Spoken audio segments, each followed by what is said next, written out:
Hello everybody, and welcome back to WorldBox. And we got a lot going on. It seems like the main battle is going on around here between the Horde and the Orcish Empire, who has managed to recapture much of the northern part of the Elven continent. But let's see how this battle will go.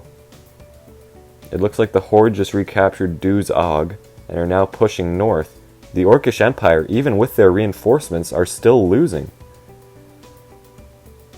And now Kazog is being captured again. Interesting. Now the Orcish Empire managed to land in Duz Og, down south. They managed to bring in some more reinforcements and are managing to hold and recapture it, which is good. It's something that they need right now. They can't afford to lose the Elven continent. That would be a really big blow for them. And it looks like the Horde army is moving south now. Oh no. Now its army just betrayed itself, by the looks of it. And K-Car is also holding. Looks like we've got multiple Orc armies en route to multiple deployments as well. Duz Og doesn't have much of a population left, but the Orcish Empire has landed and is doing a lot of damage now. Moving in to retake the entire continent. They have multiple armies deployed, multiple people ready for conflict. We have a single human trading ship out and about, and we got 88 orcs on the boat in that area. Duz Og doesn't have very much of a population left at all. K-Car is managing to hold the line, throwing everything they have into defending. By the looks of it, it's going to be a close battle. Duz Og doesn't have much left to defend with, and the Horde looks like it might be on its last leg here. They're throwing everything they have into trying to defeat this Orcish Empire that, in their words, are traitors. But will they be able to? That's the question. Tanaraz is the last place that has any hope, and Duz Og is being captured, but it only has a population of 7 and, in my opinion, isn't exactly worth it. K-Car might be a better option. Tanaraz is now the powerhouse in that region, though. And will they be able to get it, though? A lot of lightning strikes over here. And it looks like a lot of people are scorched as a result of something like that, but not energized at all. And the Orcish armies from the Orcish Empire are not doing well, even though a lot has happened. And now Tanaraz is being captured by the Orcish Empire.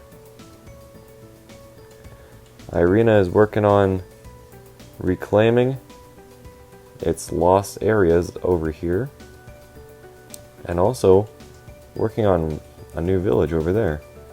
And we got some TNT being thrown in this area. Tanaraz is somehow managing to defend itself. I'm not too sure how it's managing to do that, but it is. And we got 7 on that boat, and how many on the other? It's hard to tell. There's 2 boats directly over top of each other. And somehow Tanaraz is still going. It looks like the Orcish Empire has exhausted itself a lot. They're targeting the Horde's fishing boats now, by the looks of it. What was that? Another meteorite. I just saw that at the corner of my eye, and it hit right there. It seems like it's barraging the Orcish Empire's coastline right now. And now K-Car is being taken, by the looks of it. Nope, it is not. Tanaraz is not doing too well right now. Oh, and now Kazog is being taken by these places here. I completely forgot about them. What's even their name? Strong Topu. Okay. And they are doing quite a good job of capturing Kazog. They've nearly got it. And now they're splitting off into two separate armies. They managed to recapture that one, but it looks like Tanaraz is going to be captured by the Orcish Empire. Unless something else occurs that'll stop that. And he's immortal. He managed to become immortal as a result of the lightning strike. And I believe immortality can be passed down through children. Because I've seen so many more orcs, especially kings now, that are immortal. And the only way kings really get kinged is because of their bloodline. Which means that immortality was passed down from Neg, who I imagine was struck by lightning very early on and gained the status. That's the only reason I can think of, at least.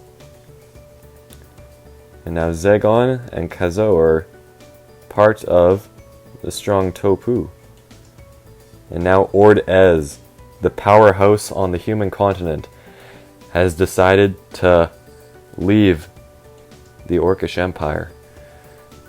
The Orcish Empire is not doing as well as it was with Neg.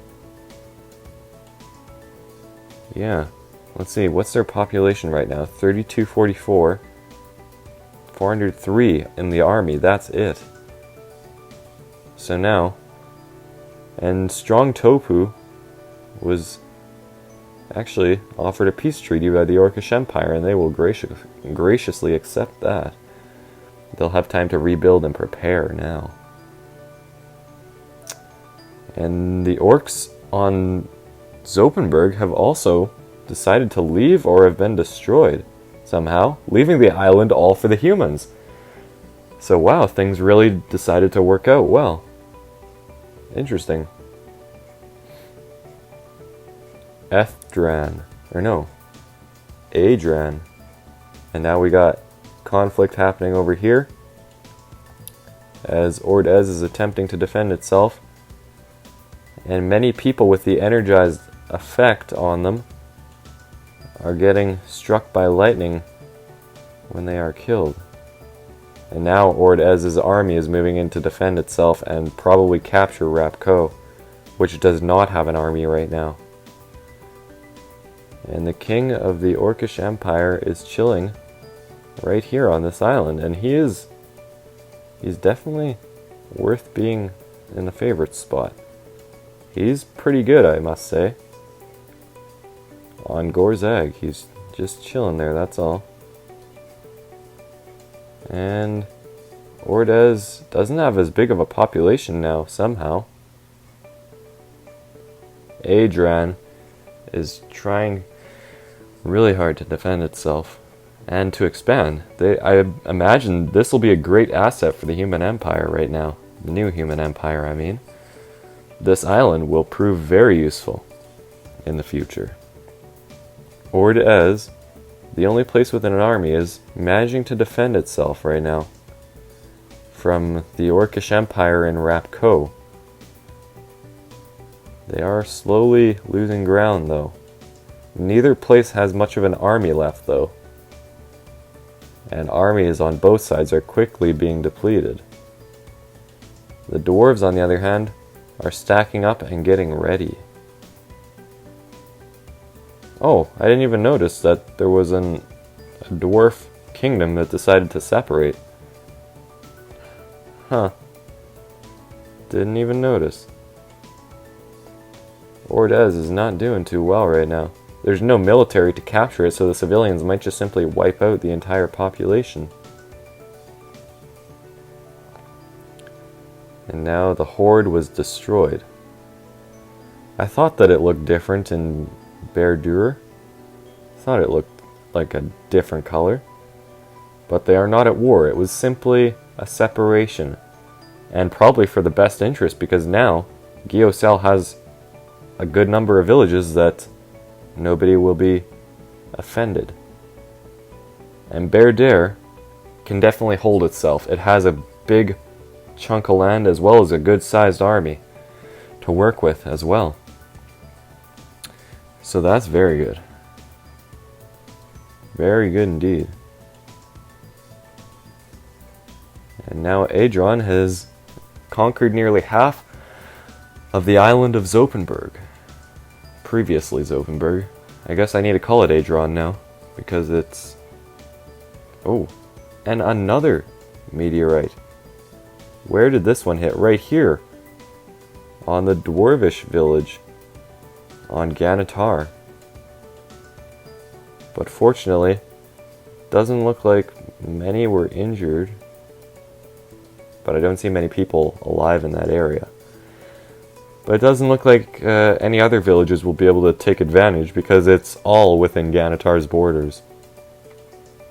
But that also means it's all their problem as well. And the humans are doing quite a good job on Adron.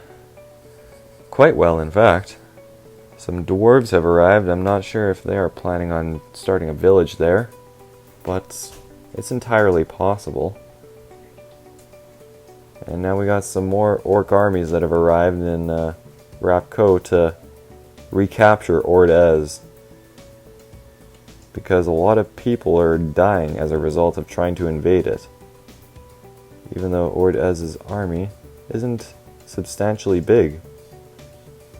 They are throwing what they have into trying to defend right now. And Dir Bador is taking advantage of all the conflict to snag little spots of ground when they can. And I hear houses being destroyed as well. So Ord-Ez looks like it might be on the defense now. The king was even killed there. And strong Topu has got its hold on the northern coast of the Elven continent as well. And now in Page they have also risen up. There's not really much left of Page, to be honest. There's a few... It's just a straight line, pretty much, of territories, like a curve along the coastline. Multiple explosions happening across. That conflict was short, but nasty overall. Ord-Ez is still managing to survive somehow, and is not being captured. They are not giving in. They'd rather be destroyed, by the looks of it, before being captured. Even though a lot of them might prefer that. Is that Dir Bador's army? If so, that is looking very good. 81. Damn. Very interesting. And demons have also arrived again now. Let's see where this is. On Zopenberg. Ooh, that's not going to be good, but they cannot reach the humans. They spawned on the small little island, which means the humans might just be able to shoot them all down by the looks of it. Yeah, they can't reach the humans. So that's exactly what's going to happen. Some trees will be burned, but by the looks of it, the human army will be able to just take them all out. Yeah, look at them, they're just shooting them all down. And what is he doing? Is he swimming? Is he trying to swim over there? That's not exactly the best idea. Ord-Ez was completely destroyed. They preferred to die rather than join the Orcish Empire again. Dir Bador will now have a lot of new land to reclaim. And they completely cut off the Orcish Empire as well, which means all that land is theirs now. That is going to be a big win for the dwarves. Oh wait, maybe not. The orcs set up a small village in there, and they are reclaiming some of the buildings that haven't been destroyed, including the port, and some statues and buildings, top tier buildings. So it might not be all for the dwarves.